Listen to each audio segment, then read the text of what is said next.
Já começo com a 39, assim, sem delonga, com essa capa fodástica, ali do mês de outubro, mais um mês de Halloween. Mas olha o grande destaque que vem aí, ó. Bem que a gente avisou, o Japão dominou. Bora, vinheta.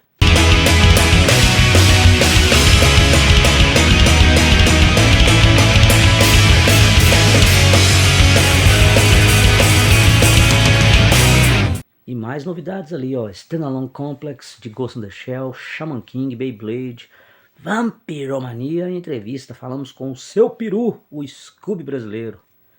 Ali tudo que você pode comprar com 10 reais. Aí temos aí Pablo Miyazawa no editorial.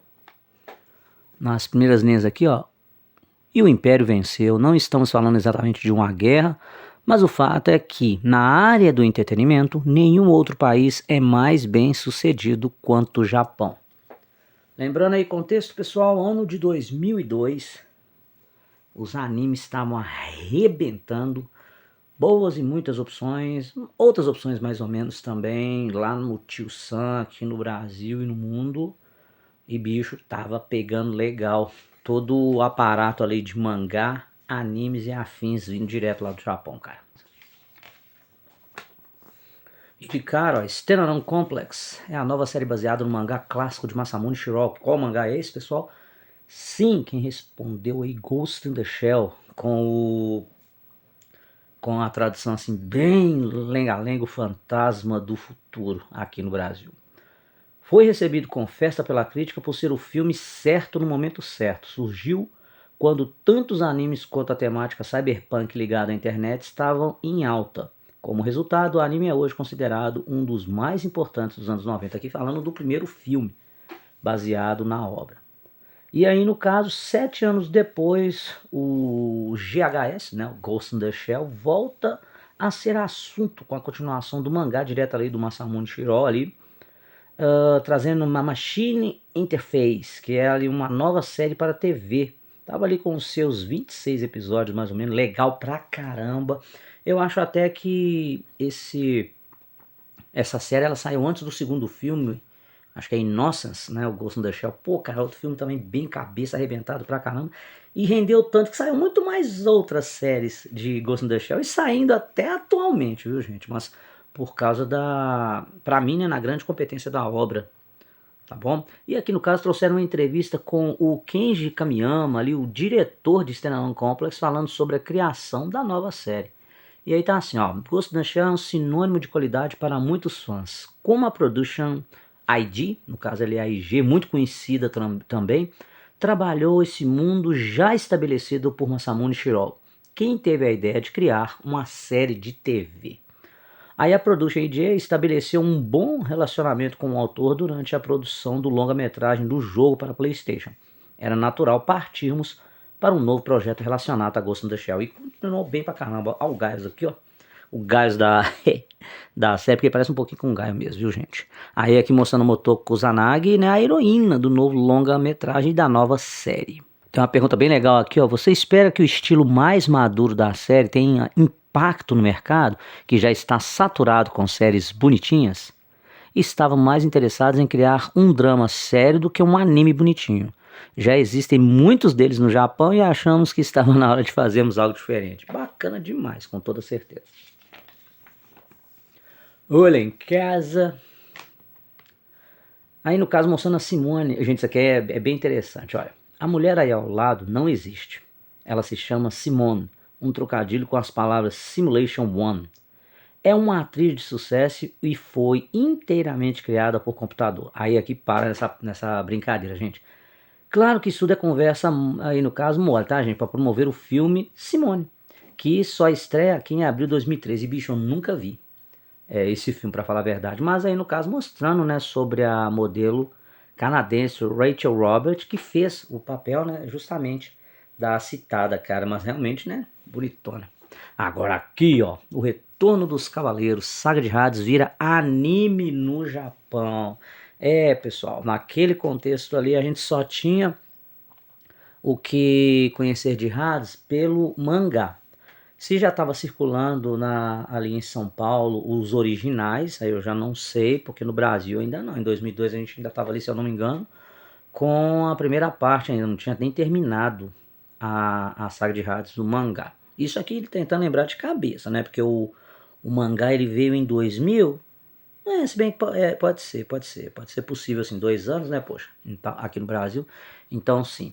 Mas trazendo a sua versão em anime, pô, bicho, muita gente tava esperando por isso. E veio, cara, teve lá, né, o lançamento da primeira parte. Saga de Rádio vira animes no Japão e que Cavaleiros do Zodíaco são parte importante da história de animes no Brasil, você sabe. A novidade foi uma excelente notícia que chegou para aquecer o cosmo dos fãs. Contrariando todas as expectativas, depois de muitos alarmes falsos, a Toei anunciou que lançará no Japão o tão aguardado anime da saga de Hades. Como tinha muita especulação também com o Dragon Ball através do Dragon Ball AF, né? Que era sempre queriam ali daquelas boataria de que Dragon Ball tava para trazer sequência e tal, né? Apesar de que trouxe realmente, mas bem mais para frente, oficial e tudo mais. Cavaleiro seguindo aí também a leva, cara, de trazer em animação a última saga dos quadrinhos japoneses, dos Guerreiros de Atena. Pô, fodástico. Test Drive Chicletes. Uma porção de chicletes de sabores estranhos, mousse de limão, chegou ao mercado no último mês. Todos são legais, mas nós aqui preferimos o bom e velho Tutti Frutti. Mesmo assim, provamos alguns deles para sentir qual é o melhor. Cara, aqui é um test drive da galerinha ali, da Herói, né, cara? Mostrando ali algumas marcas que eu nem conheço, cara. Tá, tô mostrando aqui, ó, o Pod, é isso mesmo? É. Ping Pong, Plock, lógico. Blue Giga, Sorikis, o velho Babalu e o Push. Desses aqui eu conheci mais desses, cara. Agora falar de maciez, sabor, é bom para fazer bola, nota de avaliação. Não, isso aqui pra mim, desde aquela época foi inútil a pesquisa, na boa, né? Falando aqui honestamente, quanto até hoje. Agora que legal, Rollerball, falando sobre o remake do filme de 1975, ano bacana, que eu já falei com vocês no último vídeo, mostrando ali que o Rollerball, né, de 75 ali pelo James Caan. James Caan é aquele cara que fez um dos filhos do Corleone, tá, gente, do Poderoso Chefão, e também ele trabalhou com Arnold Schwarzenegger no filme Queima de Arquivos. Vou pegar assim alguns filmes rapidinho, fáceis de vocês lembrarem do ator. Sabe que a nova versão do diretor John McTiernan não tem nada em comum com o clássico.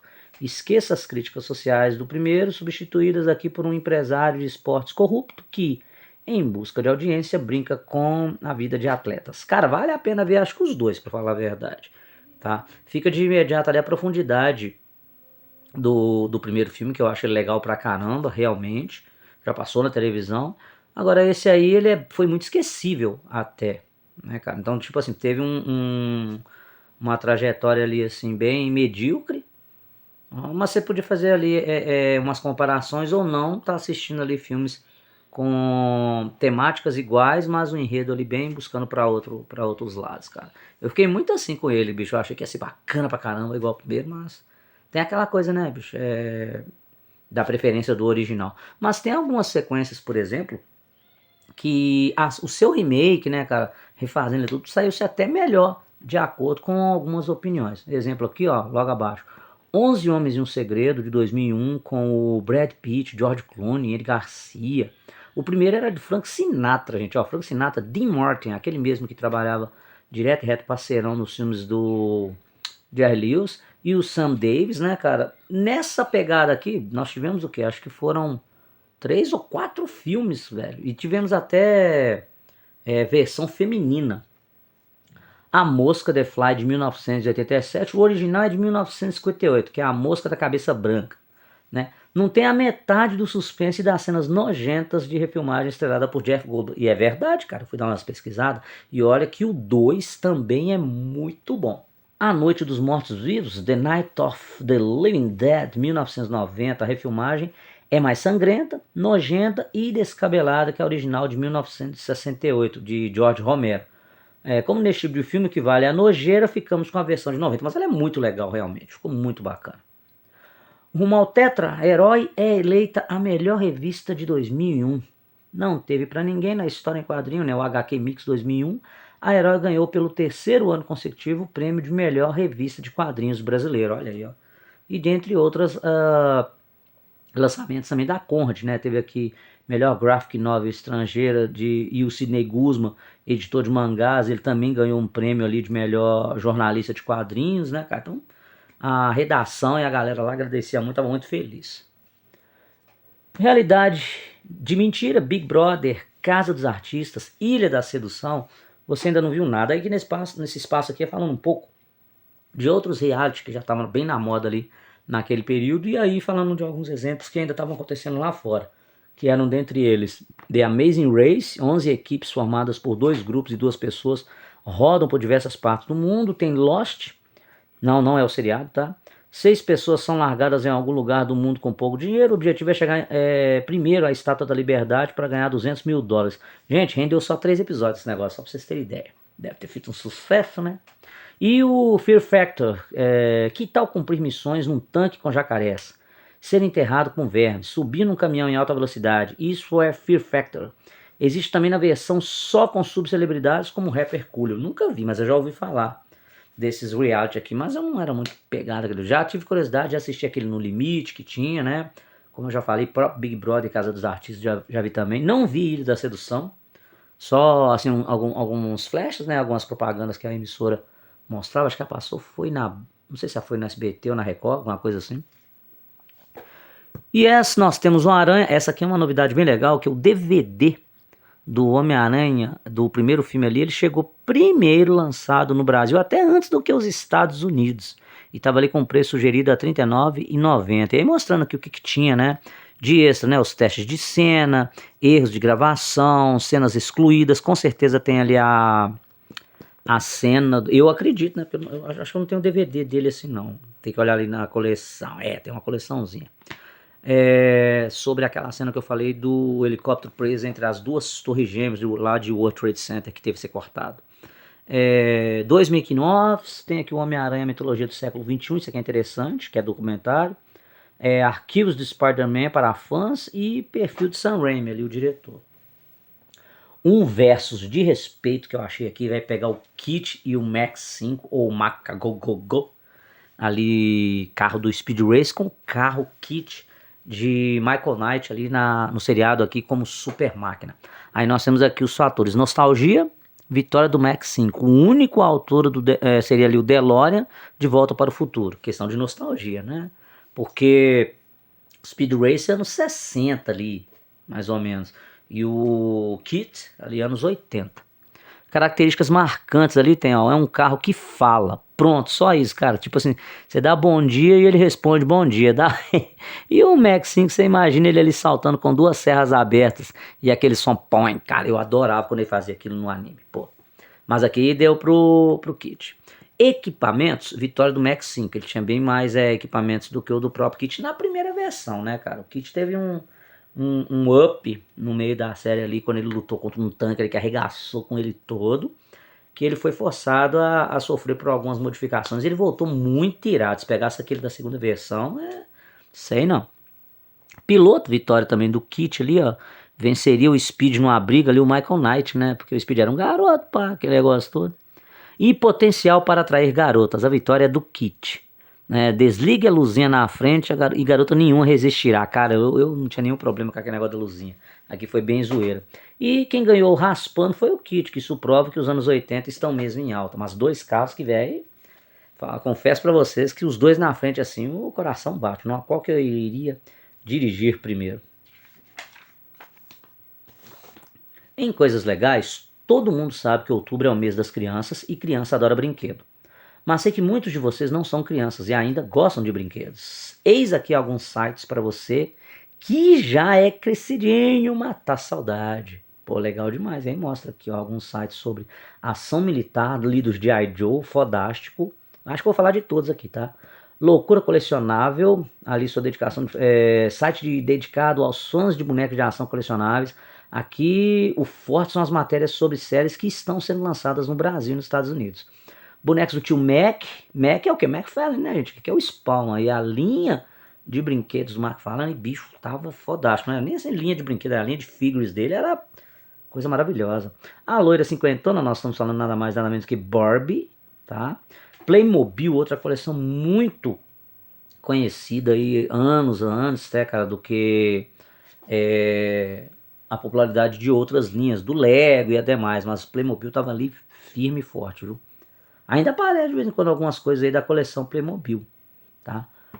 Olhos de Águia, aqui mostrando dos Falcons, aí falando até que antes dos comandos em ação, havia os Falcons, a versão masculina de Barbie, que era aqueles bonecos maiores mesmo para meninos, que vinham com peças de equipamento assim para operações especiais, eram barbudos, cara, era bacana, e eram articuláveis também. A invasão japonesa aqui trazendo para você encontrar uma enorme galeria de imagens de bonecos baseados em filmes, chumbo neles, falando sobre aqueles bonequinhos, gente, pioneiros entre os bonecos colecionáveis, que eram os bonequinhos de chumbo. Realmente, tinha muitos na época, não sei se vocês olharem alguns documentários, sobre grandes coleções de soldados até nesse formato. Robomania, heróis caseiros, bonecos modernos, bonecos animados, com a sua cara, um personalizado aqui legal pra caramba, Soldado Joey e brinquedos bizarros, dentre eles mostrando aqui até um Gremlin antes, né, de se alimentar depois da meia-noite. Aqui um pouco falando sobre a Globo e o seu blogger, tá, que tava dando muito sucesso, e o fim do Napster, tá, gente, ali a fechada definitivamente ali do Napster, aquele serviço internet que tinha lá para nós podermos baixar milhões de músicas licenciadas, né? Mas enfim, o Napster ali já tinha ido pro saco. Cara, eu tava tentando lembrar aqui, tem aquele filme Rede Social que conta sobre a história do Facebook, que o criador do Napster, ele foi interpretado lá, cara, acho que foi pelo Justin Timberlake, viu? Em coisas legais, como diria na capa aqui, ó, barato, tudo que você pode comprar com 10 real. Trazendo aqui, ó, vômito falso, cocô e massinha, estrela pegajosa, um cubo mágico, aqui mostrando uns precinhos, tá, pessoal? Viu? Uns cofrinhos, mãozinhas espertas, aquelas que você podia colocar algumas coisas assim de prateleira e tal. Os bonequinhos do Bruce Lee, 5 reais, velho. Carrinhos de ferro é legal falar assim, né, cara? Em vez de, tipo, igual os famosos Hot Wheels, fodásticos também, que já tava sendo peça de colecionador ali já naquela época. Olha quanto era o Big Mac número 1. Com nuggets, tá, pessoal? Olha isso aqui, saudade desse preço. Ô, saudade. Não do hambúrguer, só do preço, tá, gente? Rádios AM, FM. Aqueles bem pequenininho, tá? Lembro deles. Bonecos toscos, sacanagem, daquela primeira versão que saiu do Samurai Troopers. Me mostrando aqui também dos Simpsons, Thunderbird. Mais uma vez ele aqui, ó. Do Bruce Lee. Tá? Entre 3 a 10 reais. Tá? Esse aqui vale a pena guardar, gente. Ó, a coleção é tudo de bom. Fox Kids traz ao Brasil Shaman King e Beyblade. Ó, aí de cara eu já vou logo falando, cara. Prefiro Shaman King. Tá? Beyblade é ruim? Não, cara. Mas eu gostei muito da temática do anime. Aí que a bola da vez são os espíritos que entram em parceria com os seres humanos, até mesmo para se enfrentarem, cara, num torneio que passa de 500 e 500 anos, a serem o grande Shaman King. Aí, isso é assim, bem a parte superficial do enredo. Você tem que conhecer o Io, tem que conhecer o Manta, viu? A Ana, detestável de vez em quando, meu Deus do céu. Outros grandes personagens ali, como o Amidamaru, tá? Que era muito legal também. O Amidamaru era o espírito samurai que era parceiro do Io. Aqui, ó, tem o... Eu esqueci o nome dele, mas ele no princípio ele é um personagem de gangue, né? Todo ali espirituoso, para aquele negócio todo. E ele tinha a manha de ver espírito também, meu cara, sabe? Mas não naquele momento. Ele foi vamos dizer assim, um adversário ali para o Io, para o momento ali dos primeiros episódios, mas mais para frente o camarada, ele quer se tornar discípulo para ser um xamã também. A Ana até o treina. Ele tem um espírito que anda com ele, que é o do lagartixa, que é de um guerreiro também japonês da época, mas ele era bandido, né? Enquanto o Amidamaru era um samurai, assim, honroso, né? Vamos dizer assim.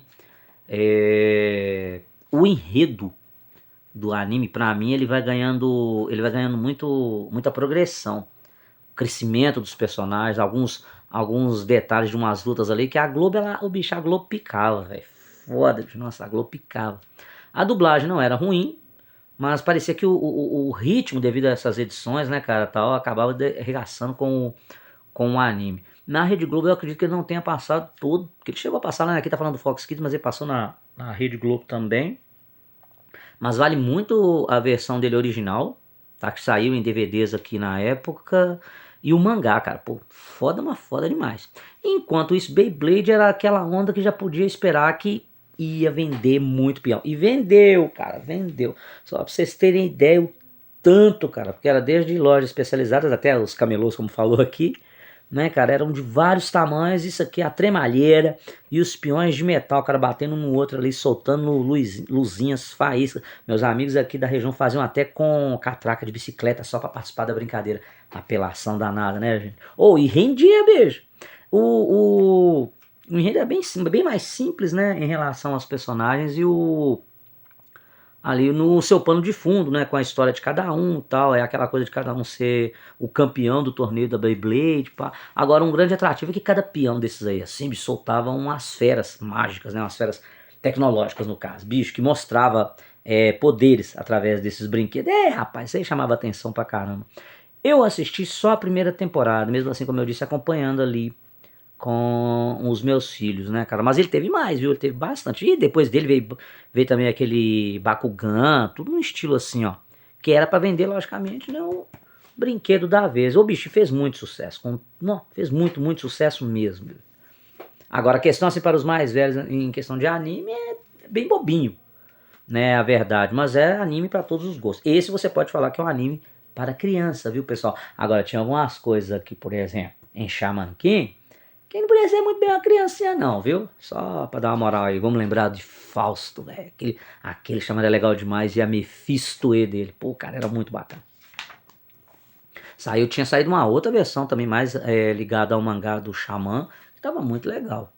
Enquanto isso, no Japão, mostrando aqui os ovos de Macross Zero, contando ali uma história já ali 8 anos depois da aterrissagem da fortaleza alienígena em Macross, só que antes de ter aquela unificação mundial, né, cara, teve esse pano de fundo aí pra uma aventura, ok? E que, bicho, assim, é legal, tem músicas bonitas, tem um visual bem legal, eu já falei dele aqui, eu não sei, acho que nem feito pela Herói, foi pra uma outra revista também, mas vale muito assistir, tá? Não tem a Yoko Kanno como cantora das músicas de Macross, porque segundo produtores, né, eles queriam manter a ideia que fosse só voltado a Macross, era algo ali diferente do que foi do anterior, e também não fazer a comparação a Macross Plus, né, que tinha saído anteriormente.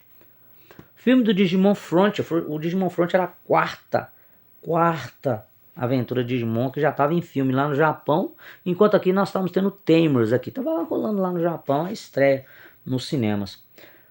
Shoujushin Gravion Tsukigaya Inotela Sotoki Densetsu ga Sora o Mau. Cara, a música de abertura de Gravion lembra que até hoje do Jump Project cantada por Hironobu Kageyama e demais ali membros da banda, legal demais, cara. Só que é mais ou menos um enredo o anime, entendeu? Tem um visual legal, tal, mas a história ela é bem assim genérica em relação a Mecha.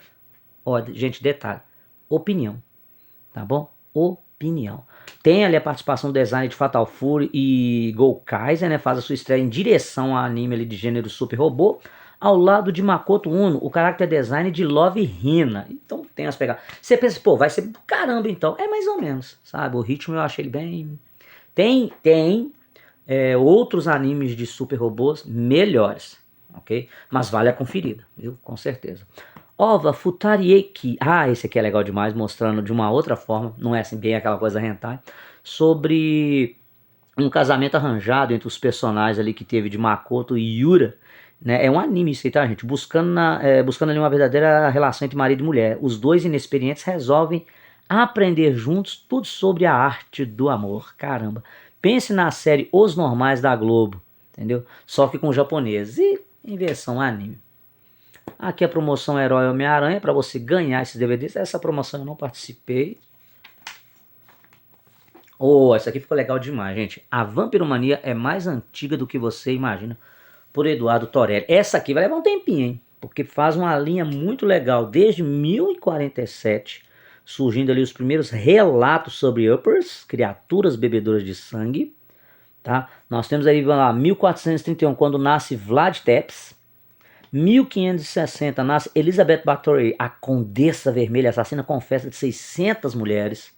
Tá, vamos aqui, 1847, 5 décadas antes da publicação de Drácula, Thomas Pascal Priest lança Varney, o Vampiro, livro que apresenta os sanguessugas humanos aos leitores ingleses. Aí mais aí, ó, vamos descendo, ó. 1884, em 29 de outubro, na Transilvânia, região montanhosa de Romênia, nasce o ator Bela Lugosi, um dos mais famosos intérpretes do Conde Drácula no cinema. E aqui, ó, 1897, Drácula é publicado e traduzido por mais de 20 idiomas, como Mary Shelley, Frankenstein. Bram Stoker atribuiu uma inspiração para o livro a um pesadelo, em seu caso, motivado por uma mortífera salada de caranguejos. Eita, pô! 1922, ali o diretor F.W. Murnau realiza Nosferatu, cara, adaptação não autorizada do livro de Stoker para os cinemas. E ali nós chegamos em 1925, o dramaturgo Hamilton Dane adapta o livro de Bram Stoker para palcos e cria a imagem definitiva do Príncipe das Trevas, rosto pálido, fraque e capa de ópera.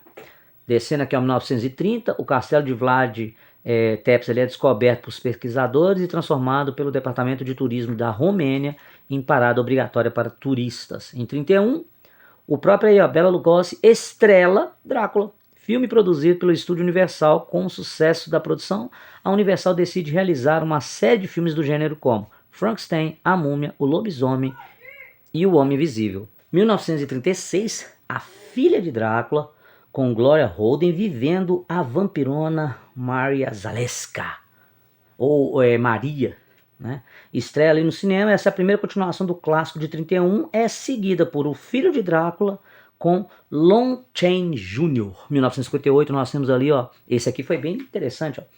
É lançado O Vampiro da Noite, produção sanguinolenta de Hammer Films, que reinventa o Conde Drácula para as novas gerações, estrelado por Christopher Lee, simplesmente ali o Christopher Lee, ok?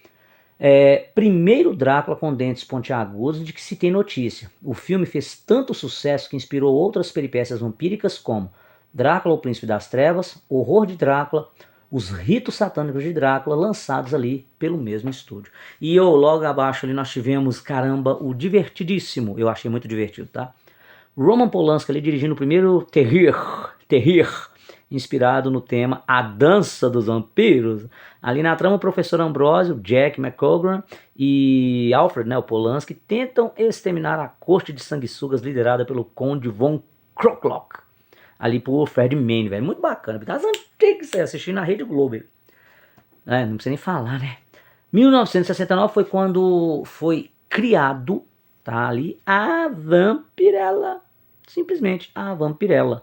A sanguessuga gostosa do planeta Draculon com um traje revelador.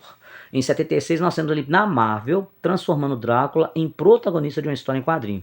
Desenhado por Jenny Collan e roteirizado por Marv Wolfman. O gibi A Tumba de Drácula foi ambientado na Europa do século XX e abordou temas moderninhos. Dali, em 1979, o grande Dom Drácula, com seus 8 episódios ali, do Osamu Tezuka, maravilhoso também, cara, que tinha uma mistura ali de comédia, mas, velho, tinha umas cenas de terror, drama ali bem pegada, viu, cara? Quem achava que só era sorrisos e zoeira, né? Não. Em 85, o filme A Hora do Espanto muda a imagem dos vampiros no cinema. Agora as produções do gênero passam a ser dominadas por vampiros jovens e inexperientes, como os de Vamp, A Noite dos Vampiros de 86, Os Garotos Perdidos de 87, muito bom o filme, tá? E Quando Chega a Escuridão, também de 87. O Brasil já dava troco ali com Chico Anísio e seu Bento Carneiro, vampiro brasileiro. Pô, muito, muito bom. Mas A Hora do Espanto, cara, muito legal, viu? O 1 e o 2, fodástico. O 2 foi até responsável, como eu já comentei aqui, sobre eu estar no cinema assistindo e nas cenas nojentas lá, umas mulheres saíram correndo da sala de cinema. Eu ri pra caramba, não? Em 92, trazendo... Não, 91, vamos aqui, ó, da novela Vamp, tá? A precursora do atual folhetim ali, O Beijo do Vampiro, né? Mostrando aqui que foi em 2002. Vamp, como eu já falei, cara, eu já assisti ele umas 3 vezes e já deu até sessão aventura também. Tanto ela quanto o Que Rei Sou era bem essa pegada assim, tão heróica, tão bacana, que a gente queria ver de novo. Valia a pena ver de novo, viu aí o trocadilho, né? Em 92, trouxeram a versão é arregaçada também, direto ali de Bram Stoker, né? Barbariza ali nas bilheterias, dando início a uma nova era dourada de filmes de horror. Frankenstein de Mary Shelley, Lobo e Entrevista com Vampiro são os reflexos imediatos da nova tendência. Entrevista com Vampiro tem aquela pegada baseada no livro da Anne Rice, muito bom. Lobo é com o Benício Del Toro. Em 97, o Joss Whedon, o nosso velho conhecido Joss Whedon, que criou ali a descolada série de Buffy a Caça-Vampiros, baseada ali no filme de 92, um filme homônimo, né? E ele também criou, logicamente, a série que deu spin-off, né? Foi spin-off ali de Buffy, a série do Angel, né? Em 98, o personagem Blade da história em quadrinho A Tumba de Drácula estreia no cinema em uma super produção estrelada por Wesley Snipes, muito bom. E aqui a novelinha que estava, né, na Rede Globo com essa temática vampiros aí, dando aquela pegada vamp para ver se ganhava audiência e simpatia do público. E embaixo aqui fala sobre uma visita que o Pablo Meazão e uma galerinha fizeram realmente lá no castelo de Vlad, né, cara, ali que seria o Conde Drácula, lá na Romênia, mas muita coisa, como alguns guias falaram aqui, eram mais histórias, viu, gente? Não era bem aquela coisa que o castelo era dele, que ele quase não ficava lá. E pra falar a verdade, ele ficou lá um curto espaço de tempo, do jeito que fala o relato aqui. Mas no geral, cara, a história é mais um, né? Já teve outra revista falando sobre essa pegada de terror, né, cara, tal, bicho.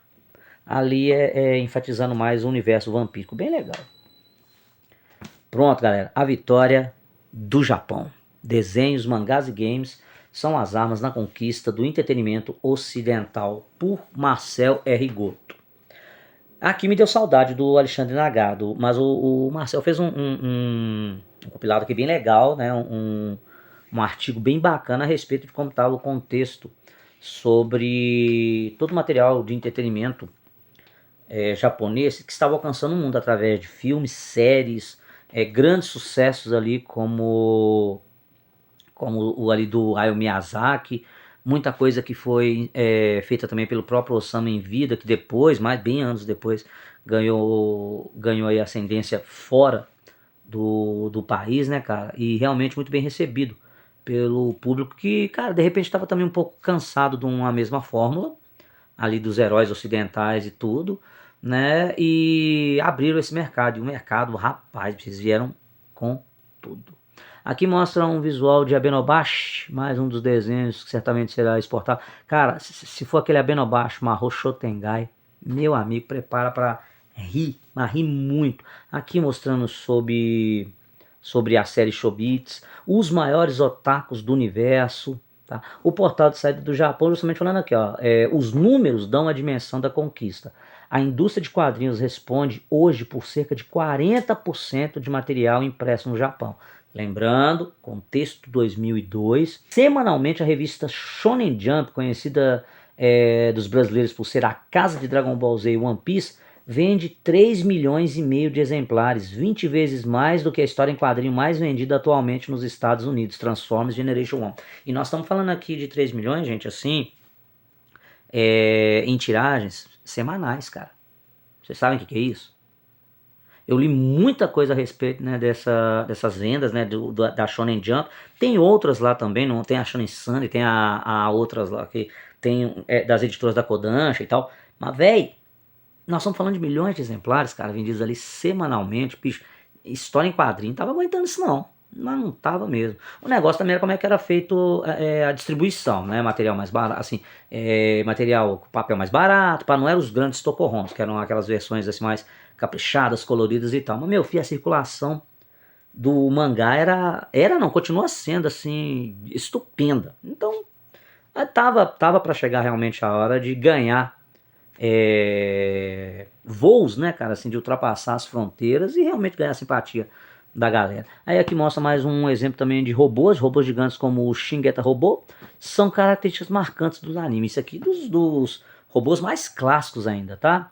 Aí aqui, primeira parada dos Estados Unidos, a ascensão de mangá nos Estados Unidos. Das primeiras publicações no início dos anos 90 até a explosão de febres como Pokémon, Dragon Ball Z e Sailor Moon, coincidiu com a queda nas vendas dos tradicionais quadrinhos de super-heróis. No entanto, para Sidney Guzman, editor executivo de mangás da Conrad, o crescimento dessas publicações não aconteceu simplesmente por ocupar espaço dos comics. Aí ele faz, isso aqui é a opinião dele, tá? Entre aspas. Eu não acho que seja possível associar o declínio do mercado de super-heróis com o boom dos mangás nos Estados Unidos. Na verdade, creio que há públicos distintos para os dois gêneros, que é verdade. Eu conheço pessoas que não vê mangá, não lê mangá de jeito nenhum, não vê anime de jeito nenhum, porque é japonês. Sinceramente, é verdade, cara. Tá? Uma pena. Guzman oferece uma explicação alternativa. O ponto de interseção que enxergo está nos inúmeros leitores que abandonaram os cómics por não oferecerem boas histórias e encontraram o que procuravam nos quadrinhos japoneses. Uma coisa que eu falo muito assim até hoje é a questão da linha de história. O mangá, ele tem muito isso, uma linha de história única ali, pá, em que tem começo, meio e fim e ponto. Depois disso ele pode criar uns spin-off, que é negócio todo. Nos quadrinhos, você já viu como é que funciona grandes sagas, grandes histórias e tal, né? Isso, logicamente, é a forma para você poder comprar mais, consumir mais. Uma história que começa, uma saga que começa ali, por exemplo, no Homem-Aranha, que você tem que estar acompanhando ali Super Aventuras Marvel para saber a continuação, para ir voltar ali numa outra do Capitão América ou do Homem de Ferro, para depois voltar ao Homem-Aranha, sabe como é que é? O mangá não tem muito essa coisa, entende? Então, realmente, eu acredito que possa ser um dos motivos, cara. Tá? Aí aqui a capa, Walt Disney Oriental, aqui diretamente falando do Hayao Miyazaki, né? Ali, ó, outra empresa tentando domar a invasão japonesa é a Disney, que tratou de adquirir os direitos de distribuição dos animes de Hayao Miyazaki. Ela não é boba nem nada, porque, cara, lá vem pedrada. Nós vamos ter um concorrente muito forte. Então, em vez de ser concorrente, por que a gente não faz uma parceria? Né? Foi bem assim nessa pegada quando pegou os direitos para exibir Mononoke Hime lá nos Estados Unidos, nos cinemas, o lançamento de DVD, que já foi contado aqui o muito Aue, né? Olha pra você ver isso aqui, ó. O número 2 bilhões, quantidade de mangás tancorrons vendidos anualmente no Japão. Vou falar isso muito, tô falando isso o vídeo todo, pessoal. Lembrando, contexto 2002. Tá? Mostrando aqui New Genesis Evangelion, um sucesso de todos os países que ele foi exibido. Tá? Aqui mostrando mais obras de Hayao Miyazaki, como a própria Viagem de Chihiro, a Nausicaa no Vale dos Ventos. Eu esqueci esse aqui porque ele é pequenininho, sabe? Tem um AMV com ele, mas se eu lembrar aqui eu ponho um nome para vocês. Muito legal. Eu sempre vi uns AMVs. A mania de japonês aqui mostrando estilos que deram tendência. Isso aqui é do Hack, velho. Que eu já comentei que Hack é maravilhoso. Ó, quem gosta de Sword Art Online, quem gosta de Axel World, quem gosta de todos os outros animes, até o próprio, né, tem umas pegadas, os isekais aí, né, cara, pá, o próprio Solo Leveling que entra nessa pegada, pá, aquele negócio todo, bicho, Hack pra mim foi muito precursor a isso. Muito, muito, muito fodástico dos jogos online, a interação imediata ao ambiente de jogo, o que acontecia no jogo, dependendo do que rolava lá. A mente da pessoa que estava jogando em um dos enredos do hack já ficou presa dentro do jogo. Se morresse lá era babau não da vida real. Cara, era muita coisa legal. E aqui o Destino Final Brasil. Nós temos a primeira parada Estados Unidos, igual eu tava falando, e o Destino Final Brasil. Já trazendo aqui mangakas, né, cara? Ali, mangás do One Piece, mangá de Dragon Ball ou Dr. Slump, não, mas aqui é do mangaka, é um livro específico. Aí mostra, ó, Dragon Ball, Cavaleiro Zodíaco, lançados em novembro de 2000 no Brasil, marcaram o início da invasão dos mangás às nossas bancas. Já são mais de 25 títulos até agora, com novos lançamentos sendo anunciados a todo momento. Lembrando, o mangá com o tradicional exercício de leitura da direita para a esquerda, ok? Porque histórias em quadrinhos japonesas já foram publicadas aqui no Brasil, só que adaptadas à nossa leitura. Dentre elas eu já falei, Sailor Moon, Rama Meio, Mai, a Garota Sensitiva e demais. Tem muitos desses que vieram bem antes de Cavaleiros. Nós podemos falar do próprio Akira, tá? Que foi pela editora Globo, okay? Que era o que? Baseado no mangá, mas na leitura ocidental. Mas essa pegada da Conrad, né, cara, trouxe aí pra população, que a galera que já era fã, ter essa mesma experiência. E, meu amigo, foi sinônimo de sucesso. A verdade sobre o Scooby-Doo, tudo que você não sabia sobre o detetive canino mais famoso do mundo, por Odair Braz Jr. Aqui, gente, é uma pequena crítica a respeito do lançamento do filme, né, que saiu live action do Scooby-Doo, com a galera que, velho, aqui falando um pouco do contexto da criação do personagem, Hanna-Barbera ali, do caramba, né, velho, um pouquinho das lendinhas urbanas, né, aqui fala assim, ó, Talvez não exista um desenho cercado por tantos mitos quanto Scooby-Doo. E o filme dá uma reforçada nisso. Durante anos, Salsicha levou fama de doidão por ficar conversando com um cachorro. Outras peculiaridades, né, levantadas ali pelos fãs. Fred, Salsicha, Daphne e Velma não trabalhavam. Quer dizer, como é que podiam ganhar dinheiro para se alimentar? Velho, isso aqui era quando alguém que assistia Scooby-Doo já era maior de idade. Era adolescente maior de idade, porque o resto a gente não tava nem querendo saber, mano. Não tava querendo saber disso. E aí, dando essa contextualizada que como é que era a dinâmica dos personagens, da turminha, veio a versão live action. E, mano, não saiu do jeito que bem queria. Mas aí bem aquela coisa que já falamos muito, e é uma discussão falada até hoje. Desenho é desenho mesmo. Scooby-Doo no cinema é charopada desanimada. Porque o visual ali em si, para filme, não teve o mesmo charme que se tem num desenho. E não vai ter, eu concordo com isso, é verdade. Gosto mesmo assim de você procurar manter o máximo de essência possível. Tá? Mas você conseguir manter essa essência e trazer para uma outra mídia não é fácil. Realmente são poucos que deram muito certo. Então, fizeram até umas zoeiras aqui, quer ver? Ó? Verdade universal: desenhos animados jamais deveriam virar filme. Em primeiro lugar, adaptações desse tipo nunca dão bons resultados. A lista é pequena, mas desastrosa. Aí mostra os Flintstones, xarope. Apesar que eu gostei da primeira produção. Josie e as gatinhas do desenho só tem o nome. Verdade, concordo. Inspetor Bugiganga bobinho. Cara, nem casa assim no Metal Brother, que é o outro que fez lá, cara. Realmente aquele charme do Inspetor Bugiganga dos desenhos não conseguiram mandar pra filme. Isso é verdade. E aqui teve também do He-Man patético, aquele dos anos 80. Por vários motivos, né, pessoal? Mas não por causa de elenco, não é por causa disso não. E Gasparzinho, fraco. Mr. Magoo, nada a ver. O Mr. Magoo foi um filme de comédia zoeira e tal, mas era muito diferente, muito diferente do que era a sua versão original, com toda certeza. E embaixo aqui nós temos a entrevista com o Fred Prinze Jr., tá? O Matthew Lillard, que ele está esteve, né? No Demolidor Born Again. Ele é um dos antagonistas lá também, mas ótimo ator, excelente ator. E também, lógico, né, a Sarah Michelle Gellar, ali, a nossa inesquecível Buffy, contando aqui um pouco sobre como foi trabalhar no filme, né? É frustrante ter que atuar como um personagem criado em computação gráfica? Como foi fazer o Salsicha? Foi mais fácil fazer a Daphne tendo o desenho animado como referência? Você era fã do desenho animado? Dentro dessas outras perguntas aí, né, cara, que fizeram para o elenco que participava. Agora, eu achei meio sacanagem isso aí, galera. Tá? Eu achei muito sacanagem. Por que fizeram essas perguntas só pro Fred, pro Matthew e pra Sarah, e não pra menina que fez a Velma linda? Cara, vamos lá, eu não pesquisei, eu tô falando de imediato, assim, ó, tem aqui a entrevista dos três, mas cadê a Velma? Tá bom? E do lado a entrevista com o grande Orlando Drummond, maior dublador do Brasil, e fez a voz do Scooby no cinema também. Lembrando que no outro vídeo eu até falei dele, do grande saudoso Orlando Drummond ali, dublador também do Alf, o Teimoso, Paulinho, pô. Aí aqui falando, dentre essas perguntas, né, você não teve nenhuma dificuldade em dublar esta versão do Scooby, não?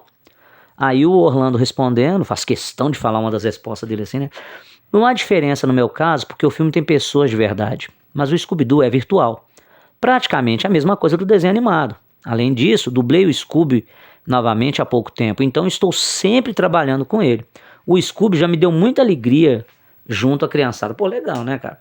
Você fica cansado de toda hora ter que fazer a voz do Scooby?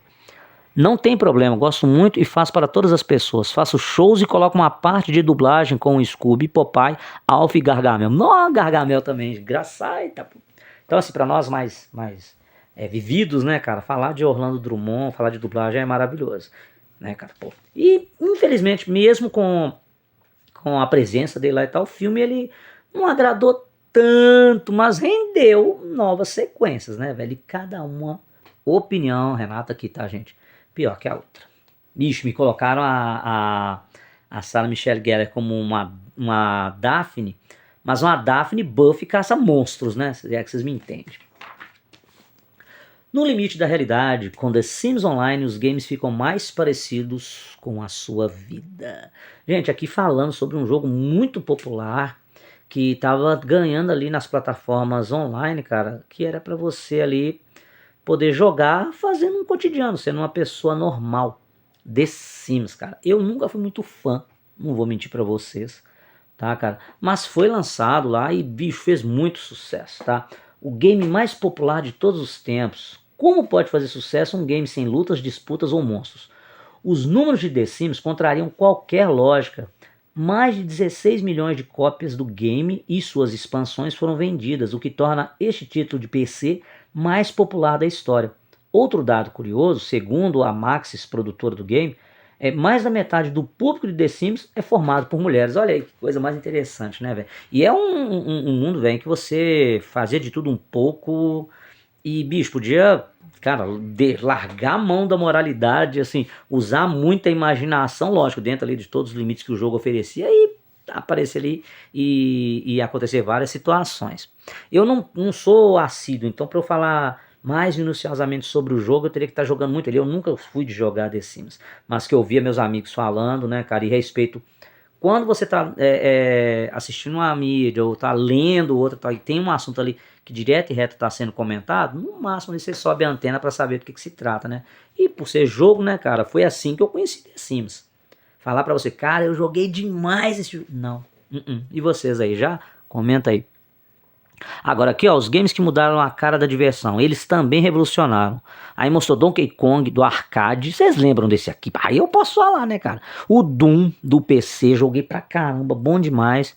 Street Fighter 2 arcade, pessoal, tá? Dá licença aqui, isso aqui eu já gastei muito dinheiro, tá bom?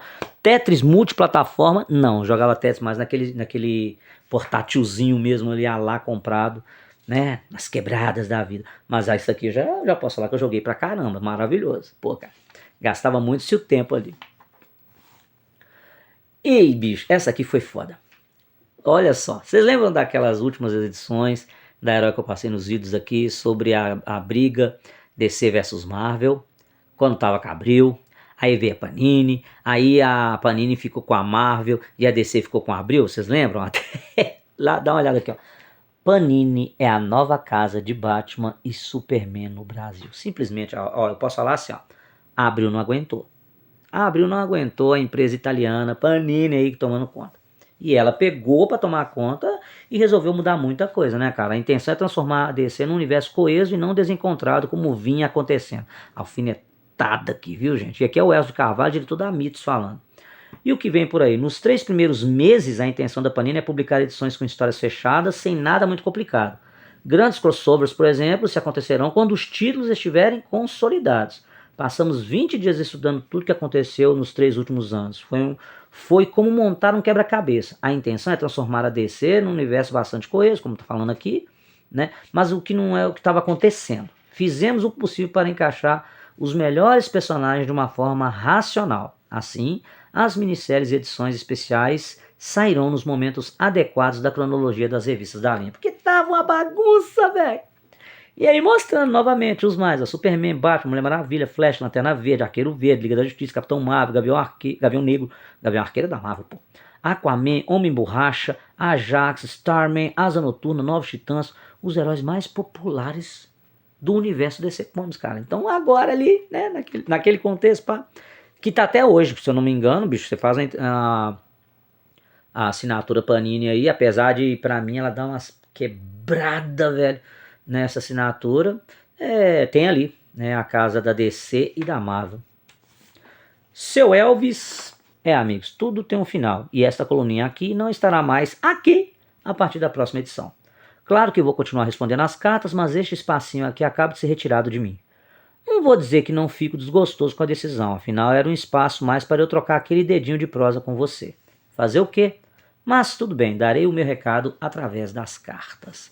Cartas e e-mails, né, cara? Que aí nós temos aí cartas do Rio de Janeiro, e-mail sobre ali com o nome do xodó da vovó.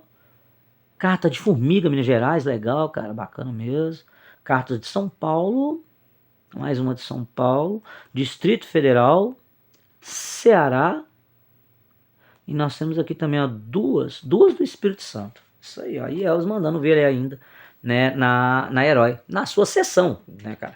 É isso aqui que ele falou que vai sair, ó.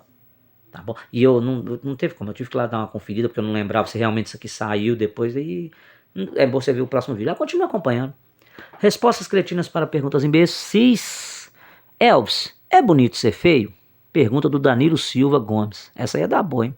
Pergunta imbecil, né? Mas vamos lá. Como já dizia um profeta cujo nome não lembro, as feinhas sempre ficam em segundo plano porque a beleza é joinha. E digo mais, como eu sou bonito demais, realmente não sei responder a essa sua questão. Finalizando, fico com a beleza. Ficou bem cretina a resposta. E olha quem que eles trazem de novo, só que dessa vez não em versos com o Jason Voorhees, traz o Fred Krueger, o assassino mais cruel da história do cinema. Aqui mostra a ficha técnica dele, tá? Data de nascimento, sinais característicos, a pele toda queimada, camisa de lã listrada verde e preta, chapéu surrado, a cidade natal é Springwood, parentes conhecidos era Amanda Krueger, né? Ou a irmã Maria Helena, né? A irmã Maria Helena é a freira que, aquela, né? Que ela foi estuprada num hospital de doentes mentais lá, né? Era tipo um convento, alguma coisa assim. Foi até a que deu a luz ao Fred, né? Bem assim. E ali interpretado pelo Robert Englund. Nessa parte que não fala, mas o Robert Englund, vou colocar uma imagem aqui para vocês dele, ele é o mesmo ator que participou de vários filmes daquela época, anos 70 e anos 80, e também ele participou da série V, os extraterrestres no planeta Terra, não sei se vocês lembram, chegou a passar no SBT, a primeira parte na Globo, em especial, e no SBT como ficha. Mas aqui, cara, falando que o Fred é simplesmente ali, né, um dos ícones do cinema horror dos anos 80. Fred é a figura central clássica da série A Hora do Pesadelo, criada por Wes Craven, quem mais, né, velho? Pô. Tem uma participação do Wes Craven, acho que em Pânico, que ele tá usando até uma roupa parecida com a do Fred. Ali no caso ele é um assassino, né, que povoa os sonhos, mutila e tortura adolescentes inocentes. Essa personalidade violenta tem uma razão. Fred é filho de uma freira violentada, aí, ó, tá vendo? Por centenas de doentes mentais em um hospital psiquiátrico e cresceu como um garoto problema no orfanato. Foi criado num reformatório e passou a juventude molestando mulheres e maltratando animais. Após anos de contravenções, chegou ao limite da crueldade, sequestrando ali e matando 23 crianças da rua onde morava. Preso, foi libertado por um erro no processo. Os pais das crianças, enfurecidos, o queimaram até a morte. Ele jurou retornar para se vingar. Interpretado pelo, aí falando Robert Englund, o vilão, o herói, está voltando em Fred vs Jason, né, que teve esse realmente filme em especial. Aqui deu para dar uma lida, porque a ficha é pequenininha, mas com certeza aí muito bem lembrado, um dos maiores personagens dos filmes de horror dos anos 80 para cá, sempre referenciado aí em eventos e tudo mais, cara. Foi ele aí fechando a revista herói.com.br número 39. O que eu senti falta nessa edição foi falando mais sobre o Halloween. Afinal de contas, além do mês da criança, era o mês também do Halloween. Apesar de eles terem colocado essa figura do Fred, ter colocado ali sobre a vampiromania, eu senti falta de um artigo ali mais do Halloween, como ela já fez edição antes, de um ano exatamente ali, né, mostrando algumas curiosidades. Mas valeu muito aqui a falar sobre todo esse conteúdo, principalmente o do Japão, tá? Eu espero que vocês tenham gostado pra caramba. E, cara, mais uma resenha daquelas de quase uma hora, mas bicho, é coisa pra caramba. E vamos contando, viu, gente? As más notícias. Faltam 2 edições, tá? Espero vê-los aí, ó, além do vídeo dessas 2, nas próximas, que logo, logo estarão aqui no canal, beleza? Não esqueçam de curtir, compartilhar e brigadaço.